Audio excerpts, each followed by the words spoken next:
you're here? I'm here because I'm tired of all this stuff that's going on. All right, why are you here? To protest against all the taxes. What's wrong with the taxes? Oh, they're way too high. Just to give some support. I show my utter disgust in what's going on in the government right now. Higher taxes, less information from the people. Our elected officials ain't even afraid of us anymore, and they work for us. So that's one of the reasons why I'm here. For the first time, I'm very worried about this country, the way we're going. I shouldn't be taxed without having proper representation. What do you think about all the spending? Oh, it's out of control. Way too much spending. You mean you wouldn't just print money for fun to spend on fruit flies and... How can you print money for fun? I mean... If we do it, it's called counterfeit, right? Right. And it's going to create inflation. When they do it, it's called a stimulus. The bill that they passed through with nobody being able to read it, that was illegal from the get-go. So everything they do from this point on, as far as I'm concerned, is not even American. I'm here to get back to America. Awesome. When there's a bill that ends up on my desk as president, you, the public, will have 5 days to look online, find out what's in it before I sign it, so that you know what your government's doing. And you can decide whether your representative is actually representing you.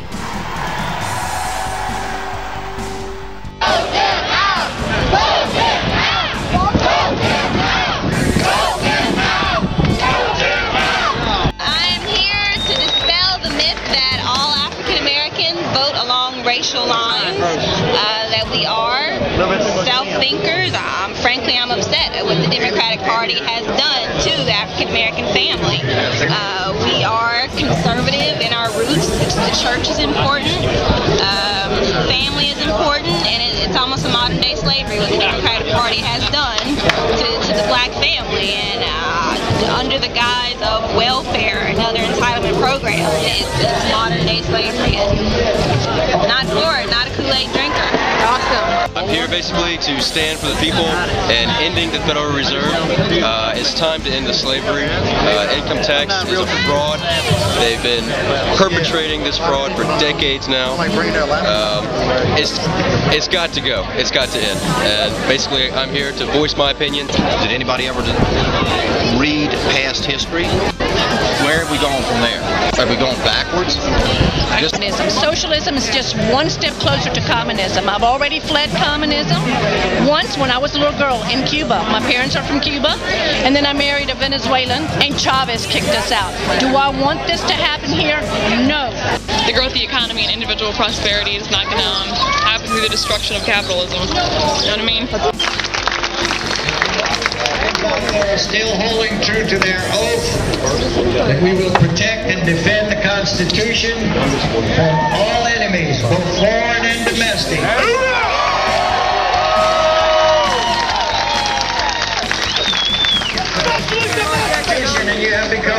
Well, I know he promised a lot of people, I say the middle class, and that would include my family, my business, you know, that they would get tax cuts and certain things, you know, that you know, would be easier on us and everything, you know, financially. But you talking about Obama?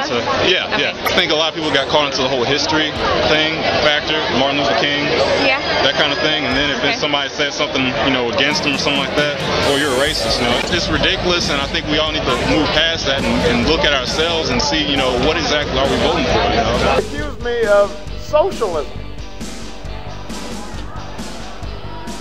Socialism. This is his argument. This is his argument because I want to give a tax cut to the middle class. Because I want to give a tax cut to 95% of American workers. 95% of working Americans. Well, that thing is 95% of Americans don't pay taxes, so how can they have a cut? Yeah, the people that are being given all this free stuff, they don't pay taxes, so they're just getting it. They're just getting money. They're not getting a tax.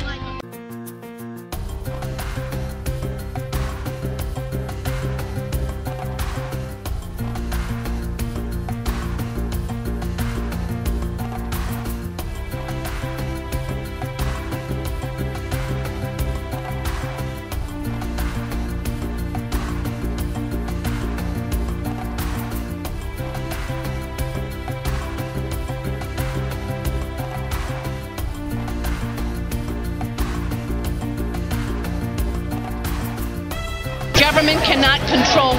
Socialism is slavery. I don't want to be a slave. We're kind of headed down the road of socialism. Government taking over private business, government raising taxes, even though they said they weren't going to, the whole cap and trade thing, and then pumping that money to people who aren't even paying taxes. Right. Okay, so we're going to raise taxes, and we're losing. How many people are going unemployed every day?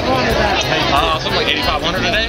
There we go. How are we going to generate more income if we're losing jobs? We're going to print some more money is what I hear. The Fed's doing something like that. There we go.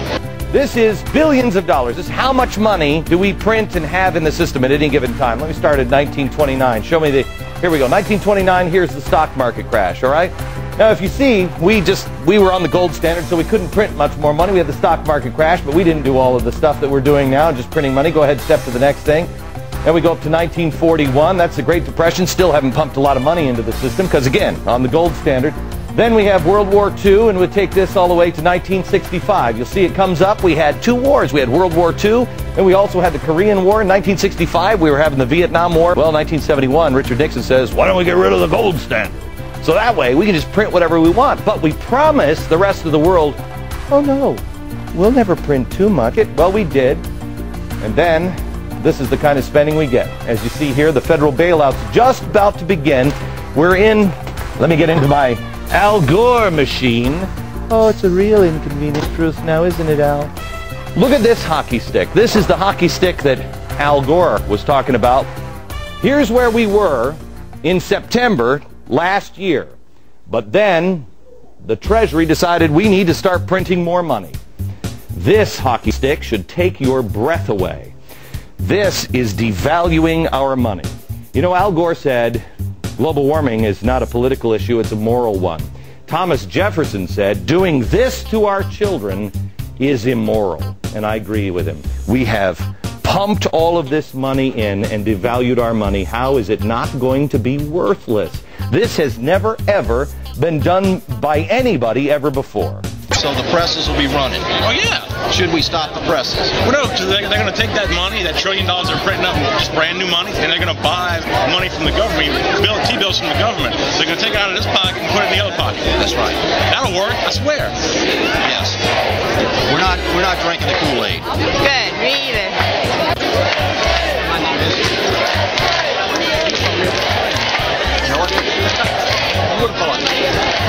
I don't want to be a slave of the government. We need to really stand up, and I am here to stand up. Please, everybody, become alert. Read. Communism is bad. I'm tired of being the silent majority, and I don't want to be tread on anymore. Don't shut your mouth.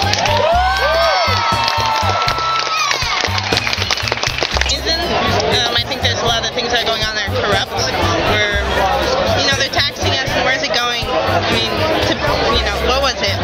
To pay for fruit fly research. Oh, yeah. Crab research off the coast of Boston. That helps you, right? Yeah, that totally helps me. And how old are y'all? 19. 21, 18. Awesome. You're the youngest one I've seen so far. Yeah. That's a big reason, too. Where's the young people? Why don't we keep up on what's going on? That's a good question. I don't know. I can't answer that. How many of you came from work today? Let me hear you.